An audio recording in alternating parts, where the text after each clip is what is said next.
मेरी बीवी मेरे जमीन में से भी हिस्सा पाएगी। जरजीत साहब जब मरेंगे तो मेरी जमीन में से भी हिस्सा पाएगी। जिस घर से आई है वो अपने बाप की जमीन में से भी हिस्सा पाएगी।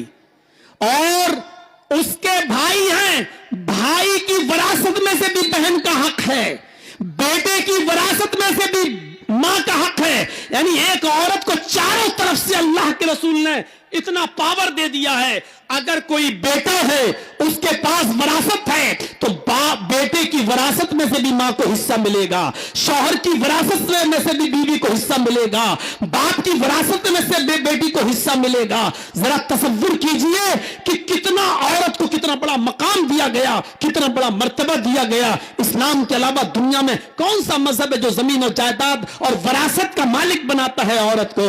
नहीं। इसलिए मेरी बहनों, मेरी माओ, मेरी कौम की बेटियों, इस्लाम की इज्जत करो, इस्लाम को समझो, इस्लाम के उसूलों पर चलो, पर्दा करो। तुम्हें अपने बच्चों को तरबियत देना है, तुम्हें अपने बच्चों को आलिम बनाना है, अपने बच्चों को अच्छी तरबियत देना है। याद रखना, नेपोलियन ने कहा था मदर्स लेप is first college for children. मां की गोद बच्चे का पहला मदरसा है।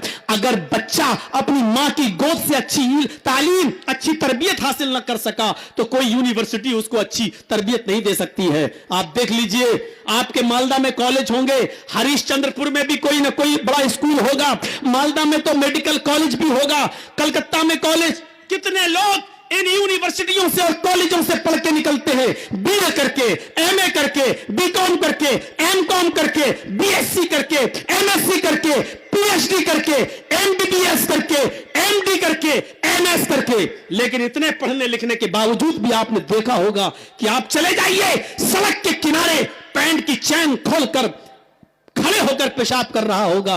एक कुत्ता भी जब पेशाब करता है तो एक टांग उठा लेता है ताकि छींटे ना आए। ये कॉलेज से पढ़कर आने वाला, स्कूल और यूनिवर्सिटी से पढ़कर आने वाला दोनों पैर जमीन पर रखकर पेशाब करता है और धार के छींटे इसके कपड़ों पे आते हैं। ये कुत्ते से ज्यादा बदतमीज है। कुत्ते में भी इतनी तमीज है, कम से कम वो एक पैर उठा लेता है ताकि छींटे ना आए।